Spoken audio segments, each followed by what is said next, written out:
Hello and welcome to Tonebenders, where we talk with the sonic artists behind our favorite films, games, and series. My name is Tim Muirhead, and today we are going to be doing a genre draft with the Tonebenders crew. We have René Coronado. René, good to talk to you today. Hey. Teresa Morrow, good to see you. Heyo. And Mark Kilborn. Hello. What we want to do today is we've got a list. If you want to go to the episode page on our website for this, or social media, we'll put out the list. We've got a list of 6 different sections of genres of movies, and we're going to each draft the genres that we want to work on or have enjoyed working on the most, and maybe talk about what excites us about these different genres of films, games, and series. The trick is that each category has 4 possible things that can be drafted, and once one's been drafted, it's off limits for the other 3 to draft. So at some point in a category, if you haven't drafted from it yet, you'll be stuck with the last one if you don't do that. So there'll have to be some strategic drafting on trying to get to the ones that you want. So first off, we're going to have to decide a draft order. Let's paper, scissors, rock for it. No, I'm just kidding. That won't work. I mean, let's do it. Why not? Let's just do it in the random order that Zoom has made you all on my screen. So it would be René, Teresa, Mark, myself. Okay? Does that make sense? Cool. Okay. Are we doing a snake draft? Yeah, we'll do snake. Do y'all know what that is? Whoever picks fourth picks first in the second round. Is that a Texas thing? No. The snake draft. I think it's a sports ball thing. Snake drafting. I'll read off the different subcategories that we have to pick from. So category 1 is mystery, war film, historical drama, and Oscar bait. Category 2 is a police or gangster film, action adventure, martial arts, or western. Category 3, zombie, slasher, thriller, or paranormal. Category 4, sci-fi, fantasy, superhero, or monster movie. 5 would be a regular doc, a musical doc or concert film, biopic or sports film, and 6 would be comedy, animation, rom-com, or musical. So we each have to pick one from those categories, okay? If I'm the first one, I can choose from anything on all 6 lists? Everybody can pick from anything. And then... But eventually we're going to get down to where there's only a couple left in each one, and you have to start being more strategic. Got it. Okay, so René, you're up first. What is your first pick? I mean, sci-fi obviously wins. Why? Sci-fi is the coolest one. I mean, come on. You get to do lasers and blasters and doors, and, you get to make alien creature vocals, and sci-fi is always the best, like by miles and miles. Have you ever worked on a sci-fi? Yeah, we did this little robot film called Ari. I do a bunch of like sci-fi type things for the stars when I do stars things. And I just like, as somebody that like enjoys watching movies, like I start with sci-fi and then just kind of move on from there, just because, I don't know, stylistically, like just all the cool shit happens in sci-fi to me. Okay, Teresa, you're up next. Where are you going to go? I'm trying to be strategic and not get rid of my only viable answer right off the bat. You should take it. Jump on it before it goes away. Yeah, I will take it from you. Documentary. Why? Well, that's probably most of my experience as far as long form is concerned. I kind of like the current events aspect of documentary filmmaking and the relationship that you develop with the crew on like the very small crews, and you really get into the topic and you feel involved in it, I think. And you get some real gritty audio to clean up. Oh, God. Well, yeah, I guess that's the other downside of it, yeah. Especially in my budget area. Yeah, that's true. But maybe it's more forgiving in that area as well, because it is what it is. I guess docs have a lot of just sit-down interviews too, though. You get a lot of just kind of talking heads in controlled environments, so that's easy parts. But I think the more interesting stuff is like out there shooting and trying to put the pieces together from disparate sources and see what comes of it. It's not always as mapped out. Oh yeah, I did a doc this year of a hockey player, Stephen Johns, who rollerbladed across the United States with the camera guy. Yeah, that was some incredibly gritty audio. Right. But the tools are amazing now. I mean, like what we were able to salvage out of that shoot was dramatic, and it turned out like really cool, and it was super interesting. But it was wild and woolly on the way in. Yeah, and I'm curious I haven't had a chance to really try clarity in that context yet, but I'm curious about cleaning up dialogue, but also I'm curious about the other side of it where you can try and take dialogue out, use those tools to take dialogue out of B-roll or other types of footage and see what you're left with. I know some people were talking about that for M&E, like trying to use those tools to try and create elements for M&E, but I'm wondering like what that would be like to create atmospheric tracks and stuff like that out of recordings that have voice in them, if you can like peel the voice out of that and see what's left. Have you messed with DX Revive yet? I haven't, no. Dude. It's on my list. So it does like this weird thing where it's not like an EQ match, but it can just make any type of recording sound like it's like a studio mic. And it's the best D-reverb that I've ever run across. We had one, I had a little just like a internal Christmas video thing that we were dealing with the other day where it's like, they would sit people in the couch and they sat them back and they just shot them with an iPhone in, like a reverberant office space. And so they sounded like this, just all like that. Dude, I threw that thing into DX Revive and it sounded like they were loved up. It was wild. It was so cool. Huh. It's like my first stop now. Right. We've been playing also with the Adobe offline one. But that one's weird because it'll actually synthesize the speech, and sometimes, like if the audio is really trashed, it'll put the wrong word in there, which is hilarious. Yeah, the question I have about Adobe, because you're uploading material to an external server, who has the rights to those recordings? Like I still feel like it's a bit vague. Yeah. Okay, so Renee's taking sci-fi with the first pick. Teresa's taking documentary with the second pick. Mark, you've got pick number 3. Oh, this is interesting. I don't want to pick the thing I want first because it feels like, I don't know. I don't understand the strategy of drafts because I never watch drafts, but pick the thing you want first. And I'll pick the one that I want first because we can't steal from each other. All right. I guess paranormal.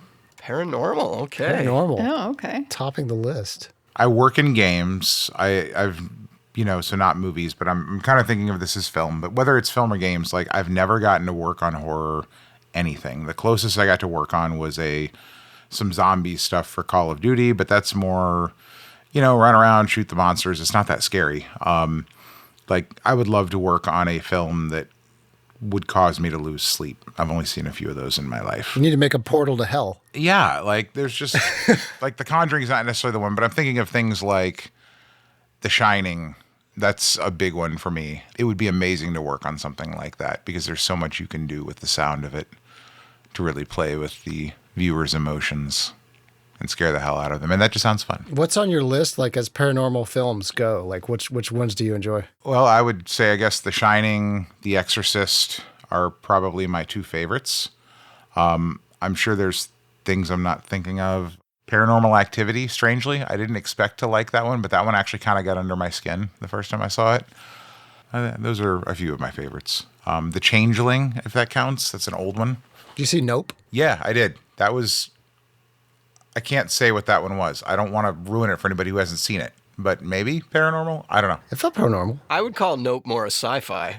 That's the problem. Like, I don't want to just say here's why, but it's kind of in a weird space. I'm trying not to give it away. It sits in the middle there. It's on the boundary. When The Ring came out originally, the North American Ring came out, I went and saw it in the theater, and at that point in time, I don't know if that was 2003 or whatever, the people working in the movie theater were working to rule, about to go on strike, and I asked for extra butter on the popcorn, and the person took that extremely literally and put like a gallon of butter on my popcorn.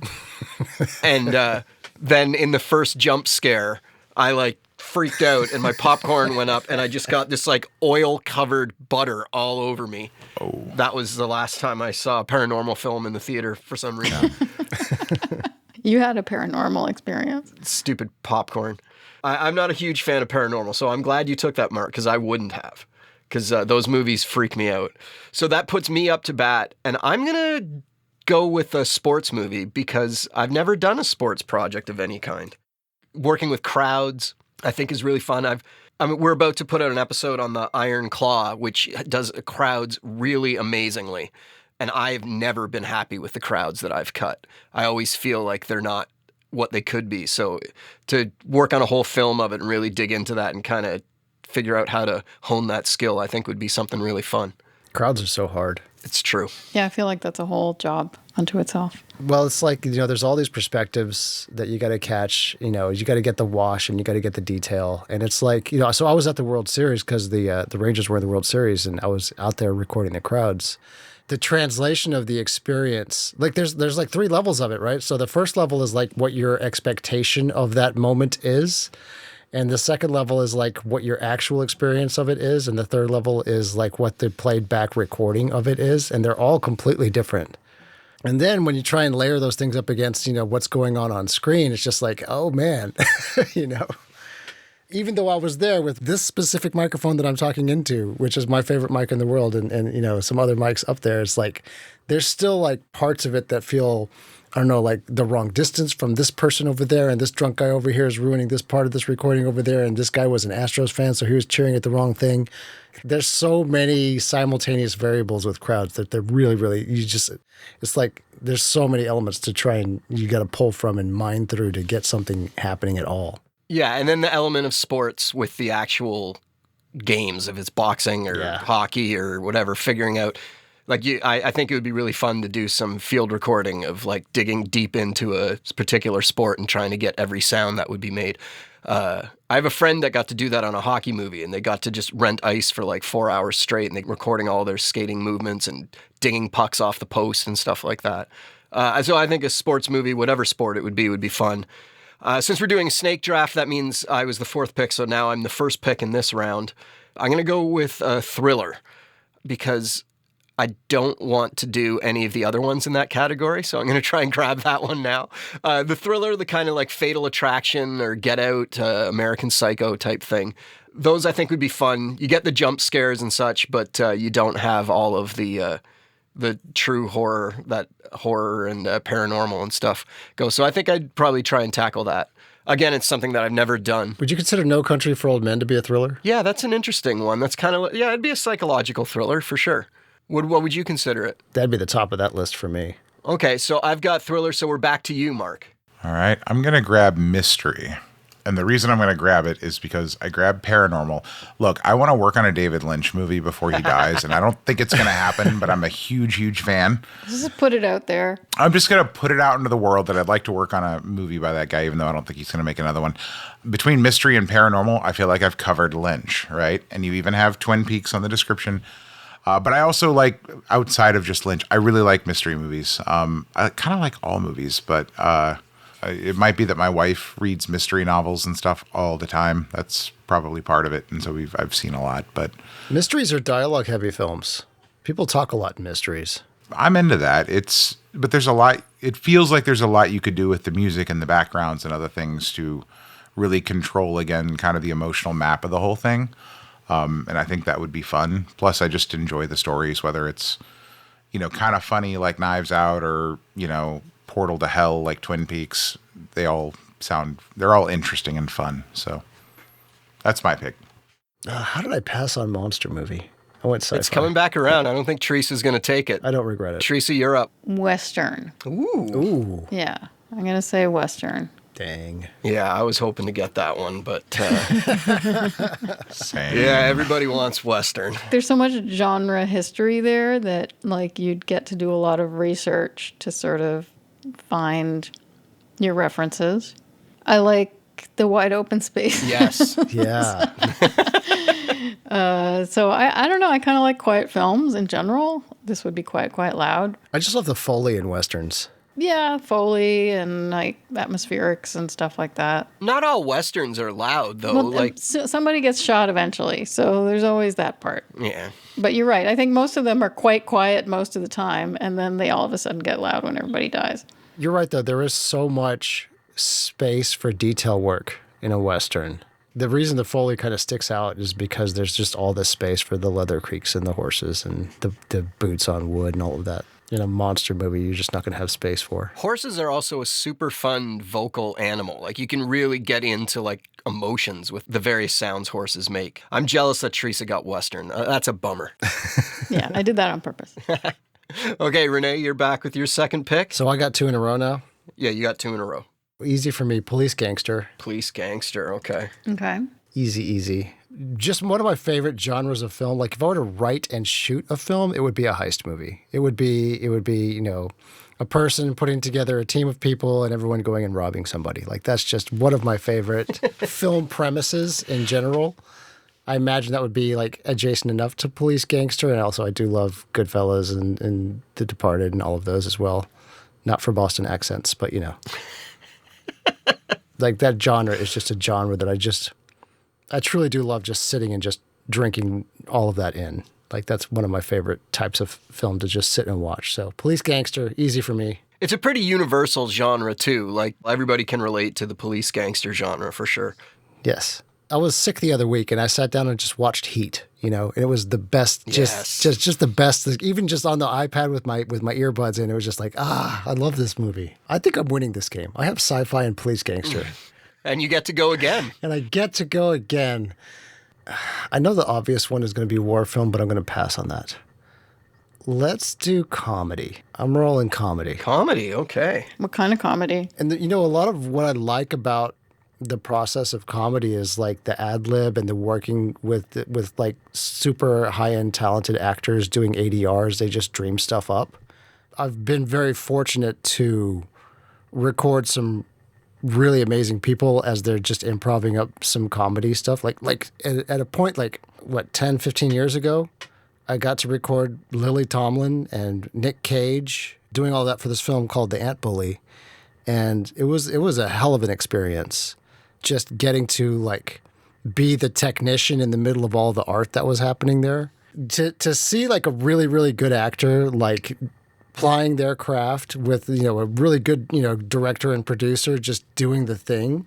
It's just it's a privilege to be a fly on the wall, just to be in the space as that kind of stuff is going down. So yeah, comedy is next for me for sure. A fun thing about doing sound for comedy is that placement of sounds by the very quarter frame sometimes can make a joke work or not work. You move that sound 3 frames earlier, now it works, There's a lot of opportunity for sound to get the laughs.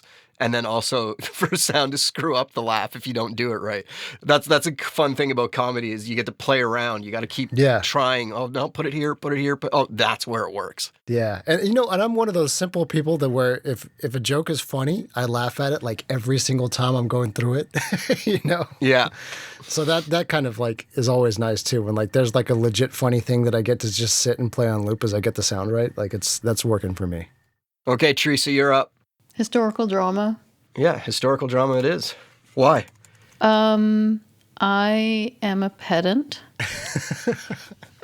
So I think it would give me the opportunity to be nitpicky about details, accuracy in details. Again, you'd have a lot of things to look up and research and figure out what the right thing is and what's accurate. I love doing that stuff. I love going down rabbit holes around that kind of stuff. I was watching Napoleon. I spent a lot of that movie thinking about, wait, should that be there? Little details. Or is that what that really sounds like? But when it's right and when it feels right, it's really neat. Especially with stuff that doesn't exist anymore. You have to figure out what would that sound like. Yeah. And sometimes you can do the research and figure it out. And that process is interesting too, to actually find old mechanism. Finding ambiences with no planes or cars in the distance and stuff too. That's always tricky. Yeah, for sure. And you have to kind of dream that up in a way. That's what all those COVID recordings are for. Yeah. I read a really good book this year. It's called The Other Paris. And it's a history of Paris going back several centuries, and it's all about sort of the stuff that isn't part of book history and all the detail of the nitty-gritty of life in 16th, 17th, 18th century. And there's so much that is not represented in conventional films that we can relate to because it's in the past or it's from a culture that's not familiar to us. We don't really think about it, or we assume that life was so different. So there's little things that you can dude, I think, to help people feel comfortable with the representation of the past and feel like it's familiar. And then there's other things that can be enlightening, like, and you can kind of open a window on like the reality of the past. Being able to explore that through sound sounds interesting. I've never had the opportunity to really think about that, but I think it could be really intriguing. For sure. Yeah, that's cool. Okay, so Mark, you're up next. All right, I'm going to grab animation. That's broad. I know it's really broad, but I'm assuming, I mean, I work in games. Everything I do is animated, right? Now, I'm assuming the examples, Puss in Boots and the bad guys, are kind of painting it as animated kid/family movie. That's what I'm thinking of, at least when I pick it. Yeah. And I've got two real reasons for that. One is I've only once in my career worked on a game that my kids actually wanted to play and had any sort of interest in at all, and that was Hogwarts Legacy. And it was so much fun to finally get to sit down with my kids and say, hey, look, Dad worked on this. Let's play this together. And you can hear things. And my son got to hear himself in the game, which was really funny. And I've just never got to do that before. And that was amazing. So I would love to work on more things that my kids can enjoy and that I can do with them. The other is, again, it's such a broad category. I immediately start thinking about things like How to Train Your Dragon, Pixar films, and the opportunities are tremendous. Like, you can kind of make things sound like whatever sells the story, and it can be very far-fetched and unrealistic. And it sounds to me like a lot of fun, like a really, really big playground where I get to try all sorts of just completely wild stuff and see what happens. Encompasses so many things: comedy, adventure. It's kind of a cheat. Like, it's the technology. It's not really a genre. So I get to get a lot of genres with one. That's why I took it. Smart. I purposely didn't take animation because that's what I work in 90% of the time. So I'm looking to try out other things here. So, but yeah, animation's super fun. Yeah. You get to make up what everything sounds like. It doesn't get much better than that as far as I'm concerned. Okay, so then it's my turn. I'm gonna go to category 2 there, and I'm gonna grab martial arts. Kung Fu movies is something else I've never worked on. Yeah. I'm pretty excited to get that one. I figured it would have been gone by now. You got sports and martial arts. You got 2 times the boxing there. Yeah, sports is a little broader, but yeah, suck it, René. I got them both. Deal with it. You had a chance to draft them. You didn't. I got them. It's true. I passed on martial arts for the police. It's all He's right. going to work on a movie that's about like a pro darts player who's secretly a ninja. Okay, don't say any more. This is going out to the public. That's $1 million idea right there. I'm gonna copyright that tonight. But yeah, martial arts, I just love the idea of the endless possibilities of some of those fights with the creativity they do. And, you know, the Crouching Tiger, Hidden Dragon type of martial arts film is a top of the list for me, where the whooshes are as important as the hits and stuff like that, and everything gets magical at times. And yeah, that would be a dream to work on for me.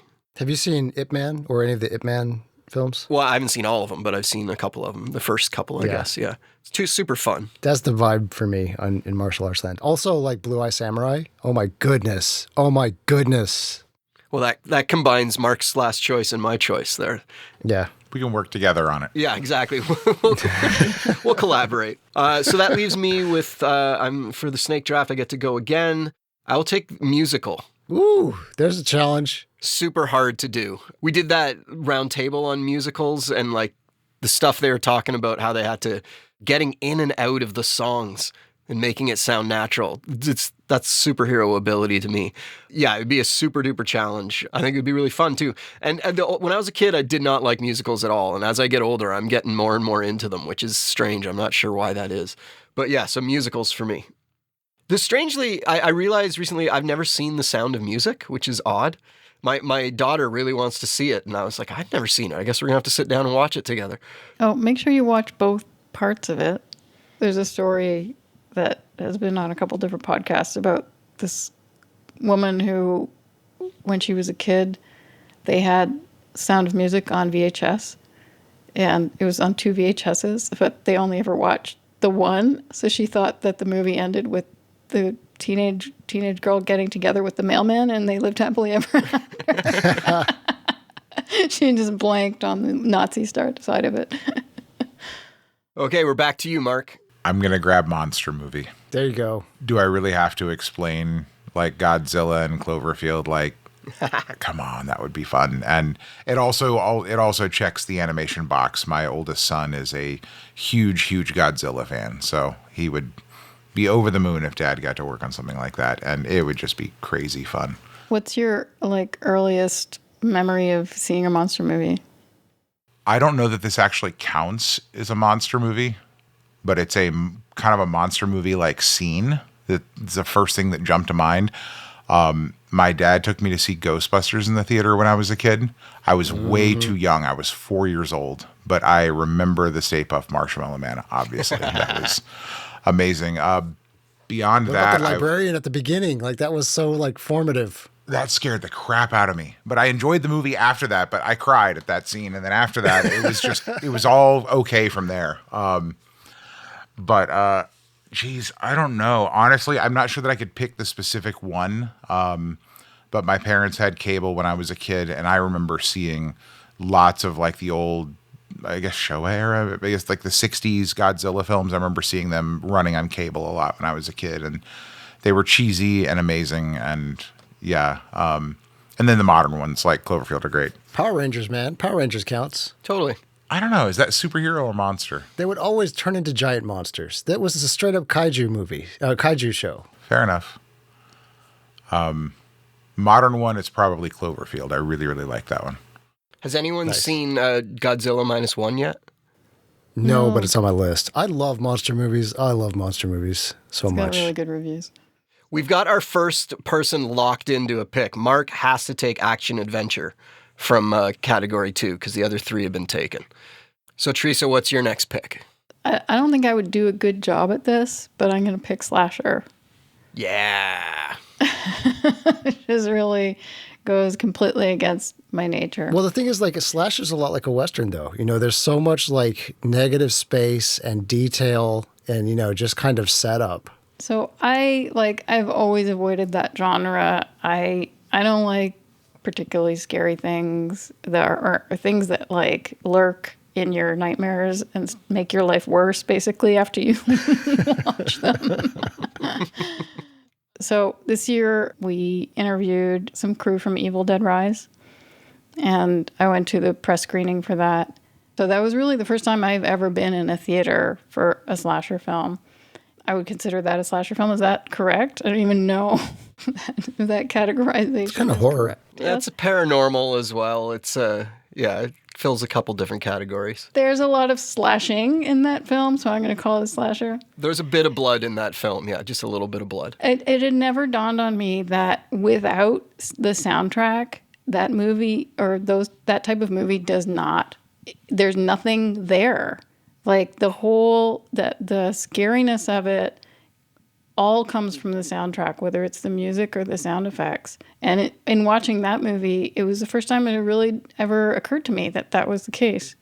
So I would pick that. I'm going to pick that one just because it's that's the sound is a huge part of that genre. I would say much more than most other genres. One of the things I love noticing when I'm in a theater watching a movie like that or anything that's in the horror genre is when something scary happens, I like to sit towards the back and see how many people cover their ears.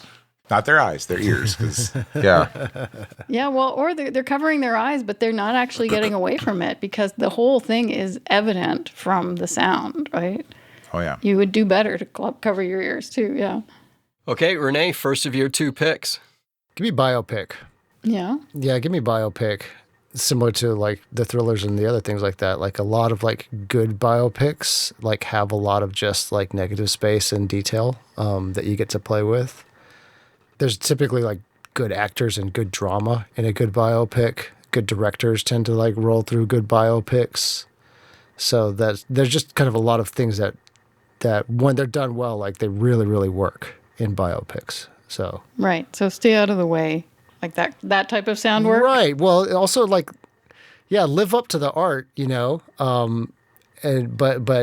yeah, definitely don't make yourself center of attention here.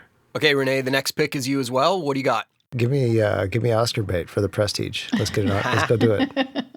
Perfect. What defines Oscar bait? You know it when you see it. You do. Yeah. It's true. And by when it's released. And there's like different kinds of Oscar bait too. Like I worked on Dallas Buyers Club.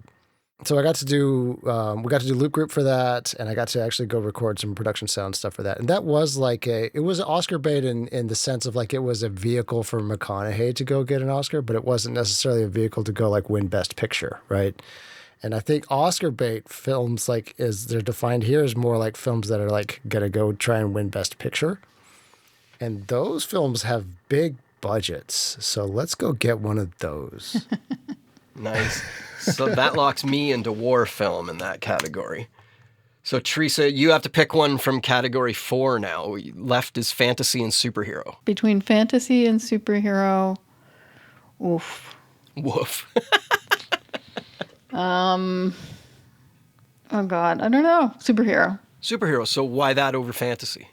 I don't know. Less dreamy, ephemeral stuff, more solid hard effects and stuff like that. I don't know. I don't have a rationale. I'm just being forced to make a choice. It's fair. We've interviewed a few people about working on superhero films, and it sounds pretty fun. Like Nia Hansen, she starts working on the film before she sees any of the special effects, and she's just dreaming up like what, these bolts of plasma shooting out of someone's hands or whatever is going to sound like. She has to have everything ready before she sees anything. Tim Nielsen also talked about that once. That sounds pretty fun, actually, to just sit in your room and just make fantastical sounds and come up with crazy stuff in your mind without any picture to go with. That's not how my brain normally works. Really? My brain likes to see something and then come up with it. I have a weird connection between color and sound that my brain somehow has come up with. And so if I can't see it, I have a much harder time, because then when it shows up and something's purple, I'm like, oh, I haven't made a purple sound at all. I've been working with green. But no one else in the world would make that assumption the way my brain is working. But so I think that would be fun and something very different to work on. Even though I do work in animation, in series animation, by the time I'm doing the sound, a lot of it is fairly locked in. So I don't get to exercise those muscles very often. That's a good point. That color thing is real. Not just like the people that like visualize sounds as colors, but like also. So I'm reading Rick Rubin's book right now, the Creative Act. Have y'all read that one yet? Yeah, I'm aware of it, but I haven't read it. I read it. Really good. But he talks about some of the exercises that he does with some of the artists that he works with, and one of them is like, he had somebody that was like having a hard time like playing a part in a certain way, or even the group was kind of having a hard time like becoming cohesive around a certain song. And so they sat and like dreamed up some art, like some visual art, and kind of used that as like the metaphor of like, all right, consider this general on a horse, attacking, this building and just a painting of that, right? And then it's like, cool, all right, play the piano like that painting, right? And then like they all kind of got it and they all did the thing. Right now we're in the process of, we have Echo Collective and we do, sound effects libraries. And one of the things we're doing we're doing exactly what you're talking about. So we're building like a library of like kinetic magic, right? And it's like the whole team we're all putting our heads together and just dreaming up a bunch of sounds without a bunch of visual reference. And one of the things that I was doing like right before we jumped on here was diving into Midjourney and starting to create some visual reference for us to more cohesively focus all of our sounds around. The idea of like using something like from a different medium to focus whatever creative act you're doing, especially when you're working amongst a team, is like a very real thing that's like, it's effective if you do it the right way. And it's like part of like how like say a creative director can like get a group of people all on the same page and like without using words to describe how you want somebody to do something, like you can just use a different medium to get everyone on the same page and get everyone kind of creative, I guess rowing in the same direction in the boat, That locks in all of the rest of our picks. So that means, Mark, you've got concert film. So is there anything about concert film that attracts you, even though you're stuck with it? I don't feel like I'm stuck with it, actually. That or biopic were the two that I would have liked from that category. No, I grew up watching a lot of concert films, still watch them on occasion. Peter Gabriel's Secret World Live, The Talking Heads, Stop Making Sense is the classic one. Depeche Mode's 101 was like awesome for me when I was a teenager, even though I was probably 8 years late for that. I got a VHS of it. I loved it. Recoil, A Strange Hour in Berlin. Like, yeah, I like concert films. I think that'd be a lot of fun. I mean, I think you'd get some of the technical issues that you'd get with a musical, not to the same degree, obviously. I think it would scratch like the music mixing, mastering itch. I can't imagine you'd get super creative with the sound design of it, but you'd be all about like, how can I make this music sound as good as possible, mix the elements together. I think it'd be fun. It'd be a different kind of task, but I would enjoy it. I've got 3 hours of Christmas holidays set aside for my daughter and I to watch Taylor Swift's concert. So There you go. there's a weird thing that happens with music where if you just hear a song many, many times, you suddenly start really liking it. Mm-hmm. And my daughter's in the mode now where like Taylor Swift's being played constantly. And now I'm just like, yeah, she's got some bangers, man.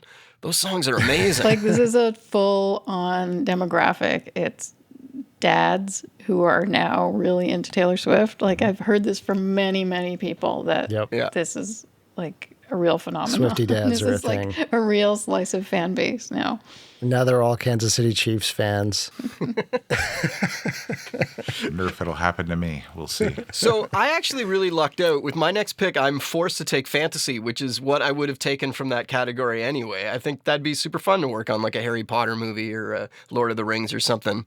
That's Making magic is fun. yeah, that's totally awesome. That's an amazing one. And then I'm locked in for my last pick is war film, which again, that'll be totally awesome.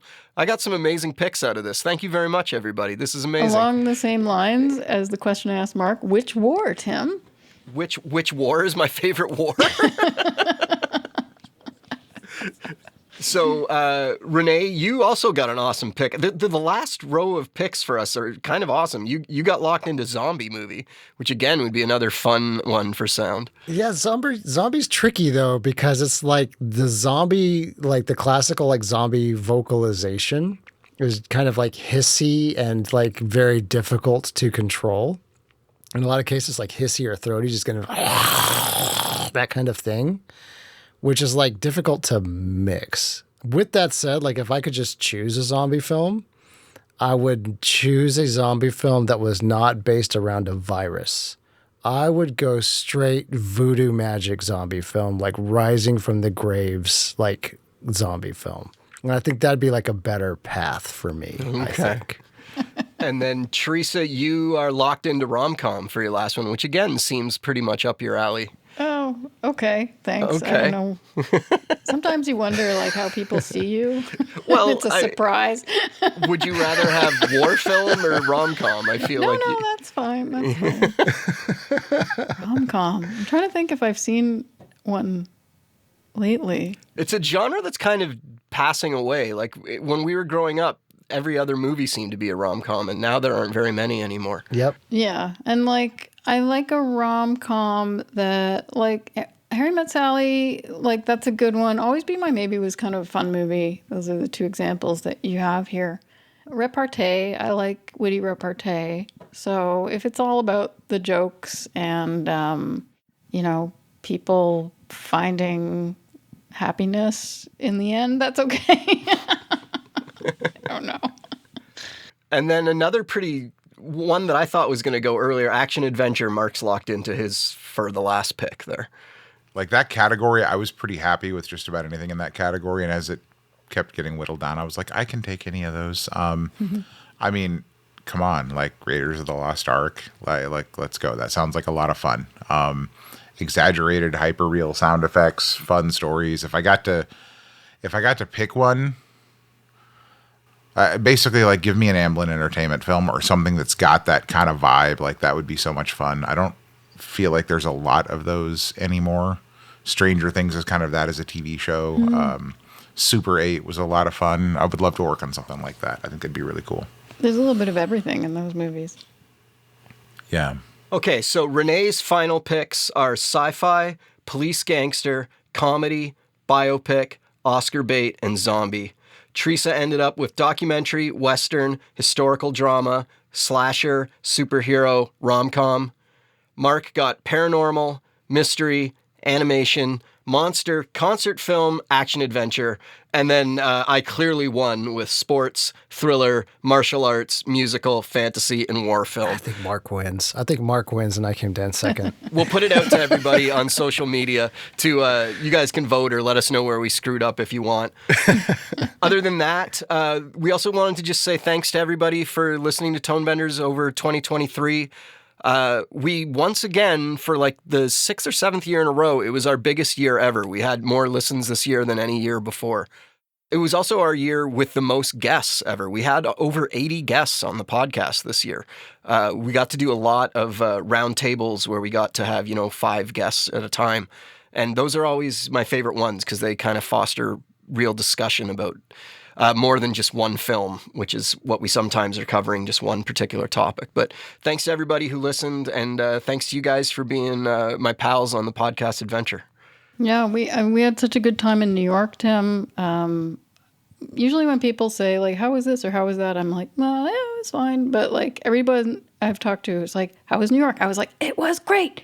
It was such a good time. We got so much done. We had great interviews. It was, like, unequivocally such a good trip. And we're going to have some great stuff. And it was so great to meet people who were there for AES or we met them through other things. And really excited to do some other interviews with some other people we met while we were there and really appreciate all the, like, appreciation that and love that we got from people. It was cool. Like, we walked into the meetup in New York and somebody was like, hey, I recognize your voice from the podcast. Nice.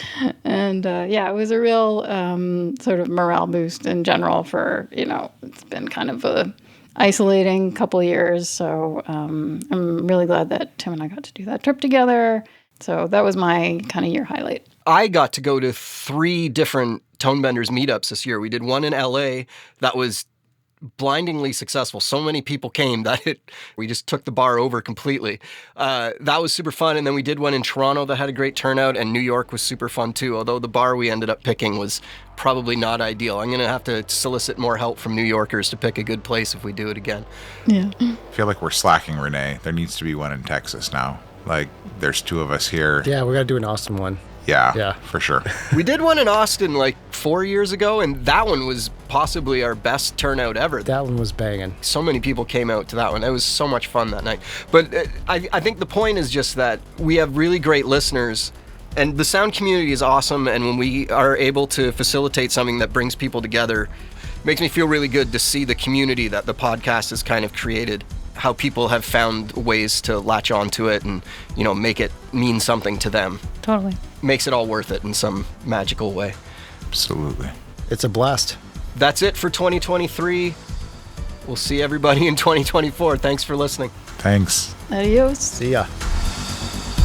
Tonebenders is produced by Timothy Muirhead, René Coronado, and Teresa Morrow. Theme music is by Mark Straight.